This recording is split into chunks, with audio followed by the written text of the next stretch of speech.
My name is Miriam. I am 70 years old, and for a long time I believed that the more money I gave, the more love I would receive. I was wrong. I learned that the hard way, standing in my own living room with a phone in my hand, listening to my future daughter-in-law say the words that shattered my heart. That afternoon I had done what I always did when I was nervous. I baked. The whole house smelled like cinnamon and vanilla. On the kitchen counter, two fresh apple pies were cooling. One was for my son Daniel and his fiancée, Hannah. They love my pies, or at least I thought they did. I wiped my hands on my apron and picked up my phone. Today I was finally going to ask Daniel something that had been on my mind for weeks. Mom, we'll talk about the wedding soon, I promise, he had said last month. Soon. Soon had turned into silence. No date, no place, no invitation. Just vague promises and quick changes of topic. I dialed his number. The phone rang only once before someone picked up. Hi, Miriam. It wasn't Daniel. It was Hannah. Hello, dear, I said, trying to sound cheerful. Is Daniel there? I just wanted to ask when the wedding date is, so I can buy my dress and... Hannah cut me off with a little laugh. It wasn't a friendly laugh. It was sharp, like the click of a lock turning. Oh, she said. We already got married yesterday. I froze. You what? We got married yesterday, she repeated slowly, as if talking to a child. You know, just a very small ceremony. We only invited special people.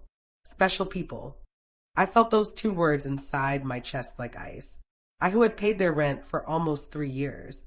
I who had cleared my savings account more than once to help them through emergencies. I who had bought the sofa they sat on, the bed they slept in, the refrigerator they filled with food I paid for. I was not a special person. I stood there in the middle of my kitchen, one hand on the counter, the other clutching the phone, staring at the pies I had baked for two people who hadn't even wanted me at their wedding. Is this Daniel there? I managed. Yeah, he's here, Hannah said, and I could almost hear her shrug through the phone. But he's busy right now. We're opening some gifts. My voice broke without my permission. You didn't tell me. You didn't even tell me what day it was. On the other end of the line, Hannah sighed the way people sigh when something small annoys them. Miriam, it was all very last minute, she said. We wanted something intimate. To special people, you know? My parents, my brothers, a couple of close friends. You understand, right? No, I did not understand. But I said nothing. Daniel finally came to the phone. Mom. His voice was awkward, tight. Is it true? I asked. You got married yesterday? Yeah, he said. Hannah wanted something small. Just the two of us and a couple of witnesses. Special people, I repeated quietly. There was a pause. He knew exactly what I meant. Mom, don't make this a drama, he muttered. We'll come by later this week and show you the pictures. You can celebrate with us then. Celebrate. Celebrate a wedding I had not been invited to. Celebrate the marriage of my only son with people who had decided I was not special enough to stand beside him on the most important day of his life. The apple pies on my counter suddenly looked ridiculous. I have to go, I said. Enjoy your married life. I hung up before my voice completely broke. That evening I opened my closet. Right there, protected by a plastic cover, hung the pale blue dress I had bought for the big day. Not white, not cream. I didn't want to look like a bride, just like a happy mother. Next to it, on the shelf, were the silver shoes I had chosen to match. I had spent hours looking at them, imagining how I would walk into the ceremony, how Daniel might look at me and smile, how we would take photos together. I had set aside money to give them a generous wedding gift.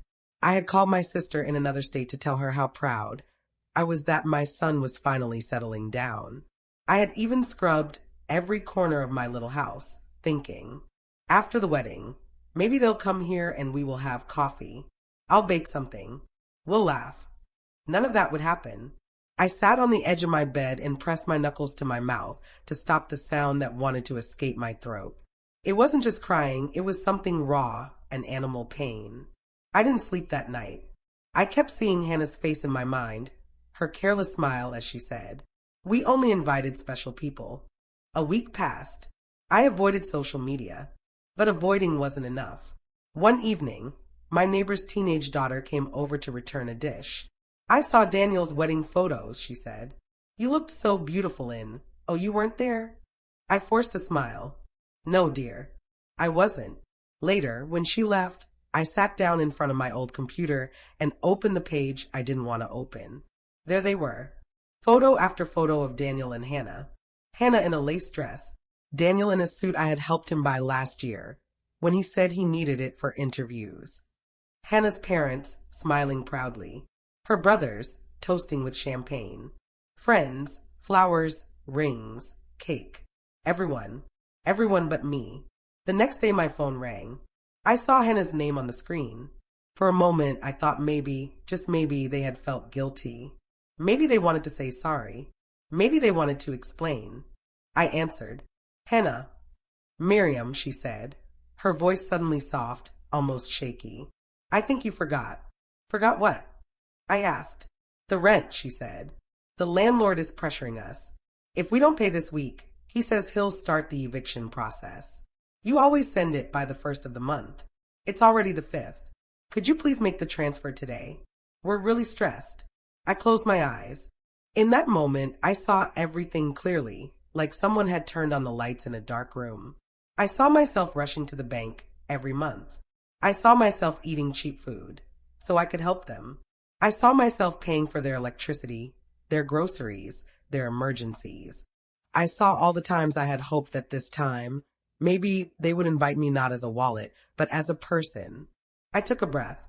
Hannah, I said calmly. Didn't I tell you I only help special people? There was complete silence on the other end. Miriam, what do you mean? She stammered. We are special to you. I'm like a second daughter to you. No, I said quietly. You are not my daughter. You are my son's wife. And together, you both made it very clear that I am not special to you. So no, I will not be paying your rent anymore.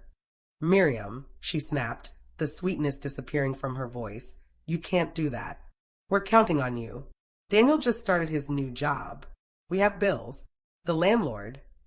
I didn't get invited to your wedding, I said, but my money did. That's over now. And I hung up. My hand was shaking, but something inside me felt strangely solid, like a door had closed and another had quietly opened.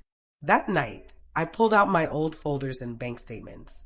For years, I had avoided looking at the exact numbers. I always told myself it's just money. Daniel needs it. Hannah is young. They'll be grateful later. Now I wanted to know. I sat at the dining table with a calculator and a notebook. Rent, $650 per month for 36 months. Groceries, at least $250 a month. Car repairs that I had paid, just this once. Medical bills, birthday gifts, Hannah's emergency dental work, the deposit for their apartment, the down payment for Daniel's car, the loan Hannah needed for a short business course she never finished, the money I had given them when Daniel said he was between jobs. Line after line, I wrote it all down. When I finally added it up, my hand stopped. $41,300. $41,300. $41,300 taken from my small pension, from the savings my late husband and I had carefully built so that I could live quietly in my old age. I had taken that security and poured it at the feet of two adults who couldn't even be bothered to invite me to their wedding. I leaned back in my chair. My heart hurt, but for the first time it wasn't just emotional pain. It was anger. Clean, cold anger. I had done this to myself. I had trained them to see me as an endless source of money. I had rewarded every bit of manipulation with cash, every guilt trip with a bank transfer. No more. The next morning, I dressed carefully, not because I wanted to impress anyone, but because I wanted to impress myself. I put on a blouse that made me feel strong. I brushed my hair, put on light makeup, and looked at myself in the mirror. You're not just a wallet, I told my reflection. You are a person. Then I drove to the bank. Good morning, Mrs. Allen. The manager, Mr. Patel, greeted me. I had known him for years. He had seen me come in with Daniel, speaking proudly about how I helped him out. He had watched money leave my account month after month. What can I do for you today? He asked. I want to cancel all automatic transfers to my son's account, I said. Every single one.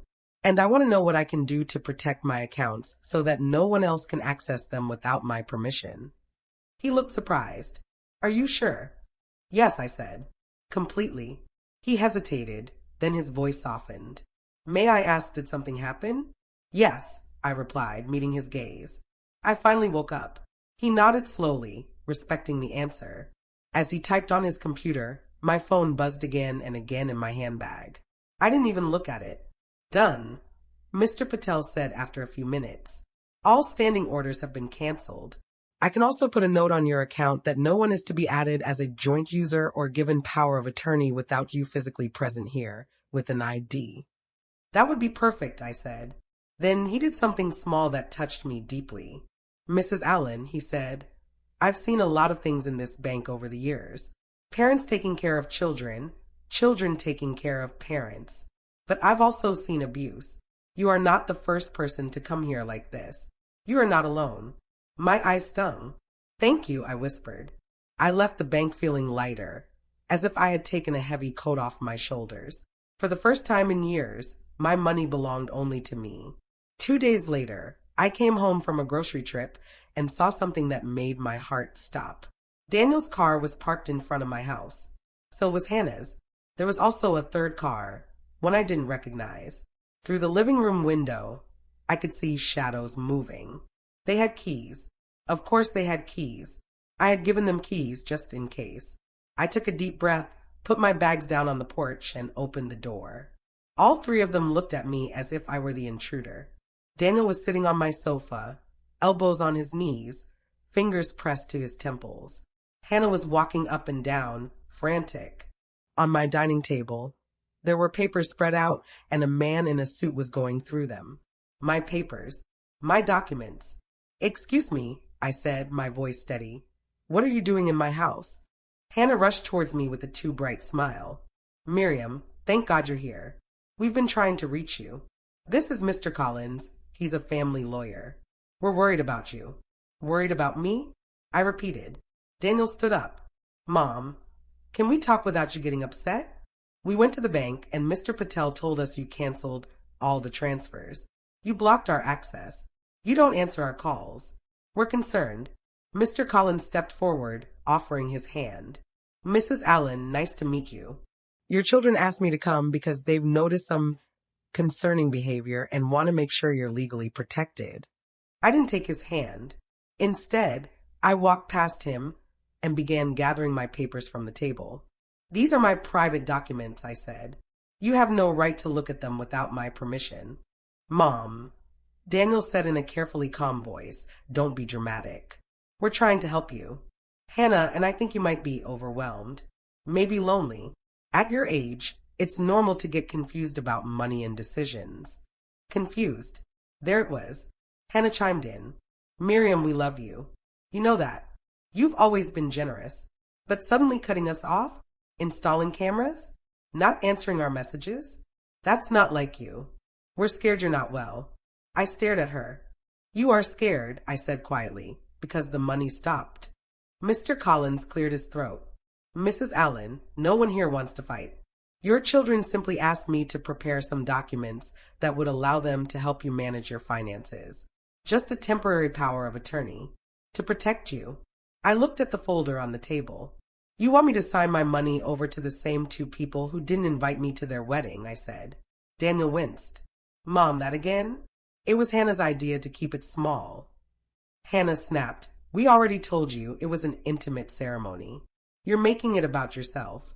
It was about yourself, I said evenly. You invited the people who mattered to you. I was not on that list. But my money was. That list is changing now. Hannah's tone sharpened. Miriam, be reasonable. You know everything we have, everything we plan with you in mind. One day this house will be ours anyway. Why make it difficult now? There it was. One day this house will be ours. We're just trying to make things easier, she added. For whom? I asked. For me or for you? Mr. Collins opened the folder. Mrs. Allen, if you just take a look. I walked to the trash can, took the folder from his hands, and dropped it in. I am not signing anything, I said. And now I want all three of you out of my house. Daniel stared at me. his face going from shock to anger. You can't just throw us out, he said. We have obligations. Rent, car payments, the credit cards you co-signed. You have to help. No, I said quietly. I don't. Hannah exploded. After everything we've done for you. I laughed, a small, bitter laugh. Everything you've done for me? Hannah, what have you done for me? Exactly, besides spend my money. Her face hardened. For the first time, she dropped the sweet daughter-in-law act completely. This won't stay like this, she said coldly. We're not going to let you destroy yourself. Or us.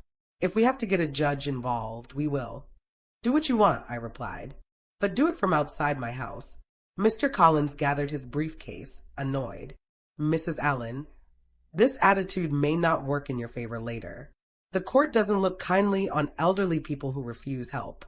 The court, I said, looking straight at him, doesn't look kindly on people who try to steal from their own mother, either. I opened the door and pointed. Out. They left with the offended dignity of people who have never been told no. When the door closed behind them, my knees nearly gave out. I leaned against the wall, shaking. I had just made enemies of my own son and his wife, but at the same time, I felt something I hadn't felt in years. Power. That night, as I was making myself tea, my doorbell rang again. My first thought was they're back. But when I looked through the little window, I saw an older woman in a cardigan, holding a thermos. When I opened the door, she smiled shyly. Mrs. Allen? I'm your neighbor, Ellen. We've said hello a few times, but, well, yesterday I heard shouting from your house. Today I saw those people leaving. I just wanted to ask if you're okay. Her concern was warm, simple, and real. I let her in. We sat at the table and I poured us tea. The words came out of me like water from a broken dam. I told her everything. The rent, the wedding, the bank, the lawyer, the threat to go to court. When I finished, Ellen's eyes were shiny. Miriam, she said quietly, you did the right thing. I went through something similar with my son 5 years ago. He and his wife used my money like it was a river. When I cut it off, they called me crazy. They threatened to put me in a home. It was hell for a while. But now, he works 2 jobs. He pays his own bills. We actually talk like mother and son again. Sometimes you have to break everything before something real can be built. Do you think Daniel will ever understand? I whispered. She thought for a moment. Maybe, maybe not. But that's not your responsibility anymore. Your responsibility now is to yourself. Her words sank into me like medicine. For the first time, I didn't feel like a selfish monster for wanting to protect my own money. I felt human. The next day, I called a lawyer. Not their lawyer. My own. His name was Mr. Ruiz, a calm man with tired eyes and a sharp brain.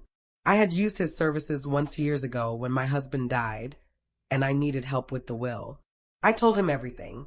He listened in silence, then said, Miriam, what your son and his wife are doing is a textbook case of elder financial abuse. It may sound harsh, but that's what it is. They've been living off your money. Now that the money stopped, they're trying to claim you're mentally unfit, so they can get legal control of your finances. This is serious, but we can fight it. Will I have to go to court? I asked. Probably, he replied honestly. But before that, we'll do a few things. First, we'll document every transfer you've made to them in the last years. Second, we'll get an independent evaluation of your mental capacity. Third, we'll change your will and your legal protections. And fourth, I strongly suggest you change your locks and install a security system. If they have keys, they can come and go whenever they want. The idea of protecting myself from my own son made my stomach twist. But I nodded. Okay, I said. Let's do it. That afternoon, I went to the hardware store. The owner, Mr. Jones, recognized me. Another repair for your son's apartment? He asked with a friendly grin. You're always fixing something for them. Not this time, I replied. This time it's for my house. I want to change all my locks, and I want the best ones you have. He raised an eyebrow but didn't ask questions. His grandson, Liam, who installed security systems, happened to be there. Within minutes, he was at my house planning where to put the cameras. Don't worry, he said. Once this is done, no one comes in here without you knowing. You'll be able to see everything from your phone. It was strange. I was installing cameras not for strangers, but for family. But like my lawyer said, abuse is abuse, even if it shares your last name. Daniel and Hannah went quiet for a few days. No calls, no messages. I let myself breathe. I went for walks.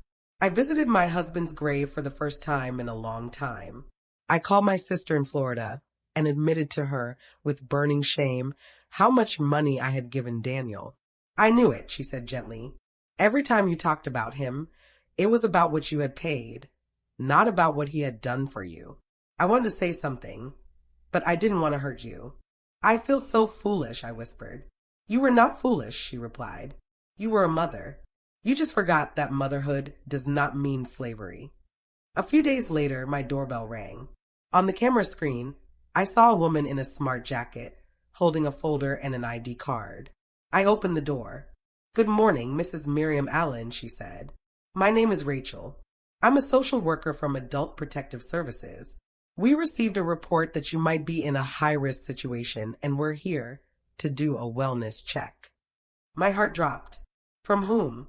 I asked, though I already knew the answer. I can't reveal that, she said, but usually it comes from family members. Of course. I took a deep breath. Please wait here, I said. I'd like to call my lawyer to be present. She hesitated. Ma'am, this is just a routine check.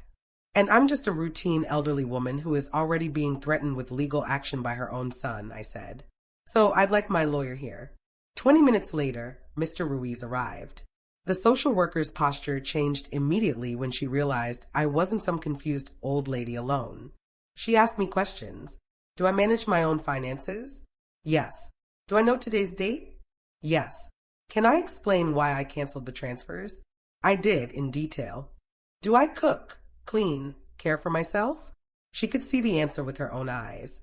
Mr. Ruiz gave her a folder showing the exact amount of money I had given Daniel and Hannah over the years. He also handed her a letter from the psychiatrist who had already evaluated me and confirmed that my cognitive functions were fine. When she left, she shook my hand. Mrs. Allen, she said, you're clearly not the one at risk here. I'll be closing this case. As the door closed behind her, Mr. Ruiz looked at me. This means, he said, they're escalating. They're spending energy and probably money trying to build a case that you're incompetent. We need to be ready. I nodded.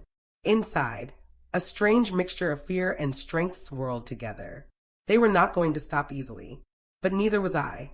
A few weeks later, Mr. Ruiz came to my house with a thick envelope. They did it, he said. Daniel and Hannah have officially filed a petition in family court requesting that you be declared mentally incompetent and that a guardian be assigned to manage your affairs. Let me guess, I said. They want to be the guardians. Exactly, he replied.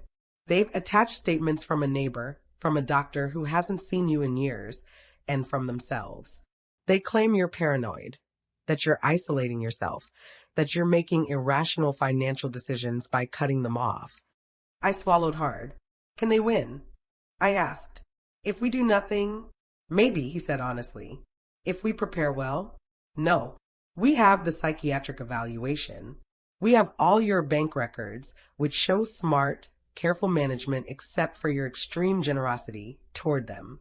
We have your neighbors and friends who can testify that you are clear, independent, and more alive now than when you were paying for everything. Alone in my bedroom later, I stared at the ceiling. My own son was going to stand in a courtroom and argue that I was crazy, that I was too confused to handle my own life, that I needed him to protect me from myself, and coincidentally, to gain full legal control over every cent I owned.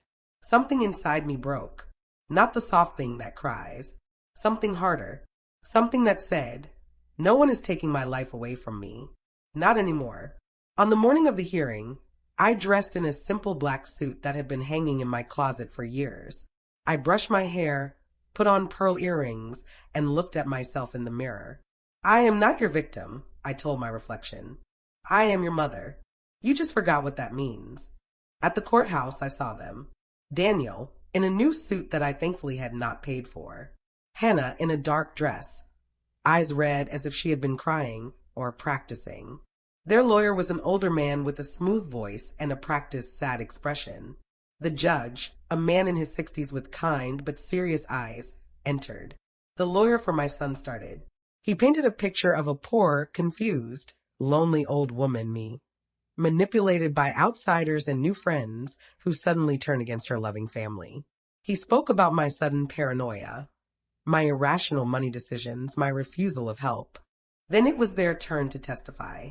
Hannah cried as she described how different I had become, how I yelled at them, how I threw them out of my house, how worried she was about my mental state. She's like a second mother to me, Your Honor, she said. It breaks my heart to see her like this. Mr. Ruiz asked her calmly, when was the last time you called Miriam just to ask how she was, without asking for money? Hannah blinked. We always talk about different things. Give us one date, he said. Just one recent time when you called her and did not, in the same conversation, mention rent, bills, or a financial problem. She could not. He asked about the wedding. Is it true, he said, that you and Daniel got married without inviting Miriam? It was a very small ceremony, she said, to special people. And in your definition, Miriam was not special, he asked. She shifted in her seat. That's not what Those are your words, he said. Special people. Daniel spoke next. Listening to my son talk about me like I was a stranger was one of the most painful experiences of my life. She's always been generous, he said. We're very grateful. But recently she's been acting different. She stopped helping us without explaining. She installed cameras everywhere. She accused us of trying to steal from her. We just want to make sure she's safe.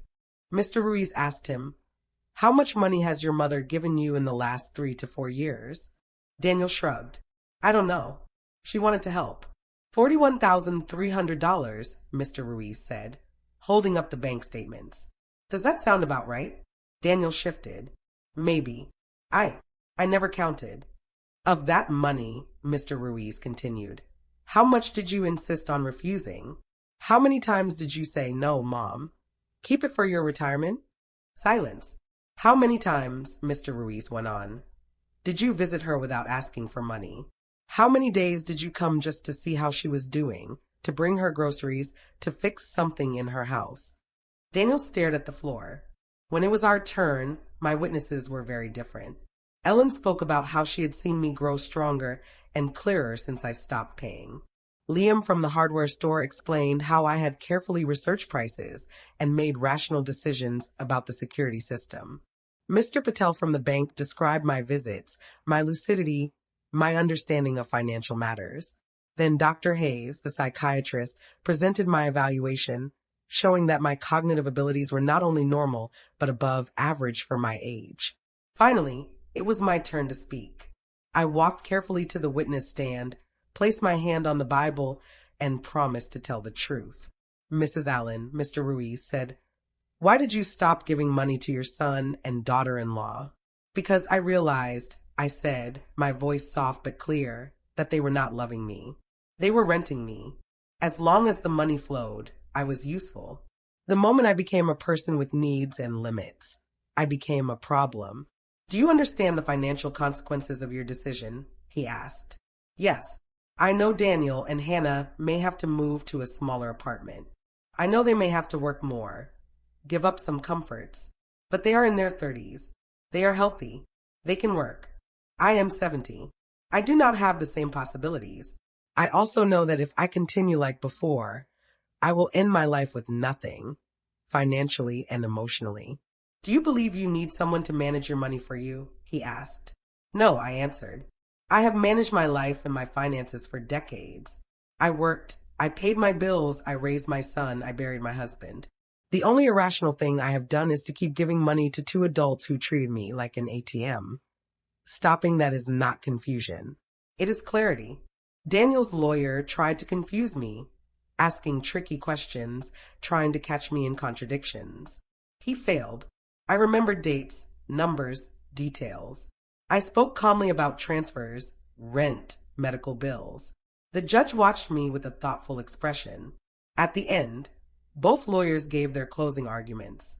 Daniel's lawyer insisted that I had changed suddenly, that my paranoia about money pointed to decline. Mr. Ruiz said one simple sentence that I will never forget. Your Honor, if refusing to be abused financially is a symptom of mental illness, then we should declare half of this country insane. The judge retired to his chamber. The waiting felt endless. When he returned, the courtroom was so quiet that I could hear my own heartbeat. I have listened carefully, he began. I have reviewed the documentation, the psychiatric evaluation, the financial records, and the testimony. It is the opinion of this court that Mrs. Miriam Allen is entirely capable of managing her own affairs. My knees nearly gave way. He continued, his voice firmer now. Furthermore, the evidence suggests that this petition was filed not out of genuine concern for Mrs. Allen's well-being, but out of financial frustration. This court refuses the request for guardianship. Mrs. Allen retains full legal control of her finances and her life. I closed my eyes. I had won. Not just the case. I had won my freedom. I never saw Daniel and Hannah in that courtroom again. They left quickly with their lawyer. Hannah shot me a look of pure hatred. Daniel glanced at me once, and I thought I saw something like shame. But he turned away. For a few days after that, I felt empty. It was like coming out of a long, dark tunnel. The light hurt my eyes. Then something strange happened. I woke up one morning and realized I could do anything I wanted. I didn't have to keep money aside for someone else's rent. I didn't have to be available for every crisis. I didn't have to live my last years as an open wallet with tired hands. I sold my house, the house I had imagined would one day go to Daniel, and moved to a smaller, sunny apartment closer to the city center. I joined a painting class. I started volunteering once a week at a shelter for the elderly who had no family. Some of them had stories very similar to mine. Little by little, my days filled with things that had nothing to do with paying someone else's bills. Coffee with friends, long walks in the park, books I had always wanted to read, a trip to the seaside that my husband and I had dreamed about but never managed to take. Every now and then, someone would mention Daniel. I saw your son at the mall, a former neighbor said once. He's working at an electronics store now. Looks tired. I heard Hannah got a job, Ellen told me another time. Apparently she works in a dentist's office as a receptionist. First time she's had a job in years. I listened. I nodded. I felt something. Not joy. Not revenge. Just acceptance. Maybe, one day, they would understand what they had done. Maybe, one day, they would apologize without asking for anything in the same sentence. Maybe, one day, I would forgive them. But until that day, I chose something else. I chose myself. Sometimes, late at night, I stand at my balcony and look up at the sky. I think of the Miriam who once believed that love could be bought. The Miriam who was terrified that if she ever said no, she would be abandoned. The Miriam who baked pies and waited by the phone for a call that never came. That woman no longer exists. In her place, there is an old woman with wrinkles, yes, and aching knees, but with eyes that finally see clearly. I learned that love without respect is not love. Help without limits becomes exploitation. That if you have to pay for affection, it is not affection. Being alone with your dignity is better than being surrounded by people who only want your money. If you are listening to my story right now and you recognize yourself, if you are the one who pays everyone's bills, who sacrifices your peace so others can live comfortably, who is afraid that saying no will mean losing everyone, then please hear this. You are not a wallet. You are not a pension plan. You are not an ATM with a heartbeat. You are a person. You deserve respect, even when you stop paying. You deserve love, even when you say no. And if the people around you disappear when the money disappears, they were never your people in the first place. My name is Miriam. I am 70 years old. I finally stopped buying love, and I finally started loving myself.